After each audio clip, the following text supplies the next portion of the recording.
அந்த குடும்ப நபர்கள்ல வந்து பார்த்திங்கன்னா, ஆண் குழந்தைங்க இருக்காங்க அப்படின்னா, அவங்க நல்லா படிப்பாங்க. அது போலவே அங்க வந்து ஆண் குழந்தை தான் பிறக்கும்.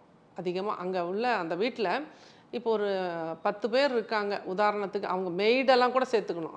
அவங்க செய்யக்கூடிய வேலையாட்கள்லேருந்து எல்லாரையுமே அந்த வீட்டுக்குள்ள ஒரு நாளைக்கு எத்தனை பேர் இருக்காங்கன்னு உதாரணத்துக்கு ஒரு 10 பேர் இருக்காங்கன்னு எடுத்துக்கிட்டிங்கன்னா, 6 பேருக்கு மேல ஆண்கள் இருப்பாங்க. 4 பெண்கள் தான் இருப்பாங்க. ஏன்னா, அந்த பெண்களோட எண்ணிக்கை அப்படிங்கிறது குறைவா தான் இருக்கும்.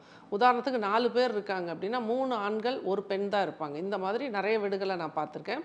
இது வந்து ஆண்மனை அப்படிங்கிற ஒரு கருத்துல வந்துரும். சில கான்செப்ட்ல அதிக அளவுகள கணக்கு போட்டு பார்க்கும்போது, அது ஆண்களுக்கு அதிகமா வளர்ச்சியை கொடுக்கக்கூடிய திசை அப்படின்னு சொல்லலாம் இந்த கிழக்கு.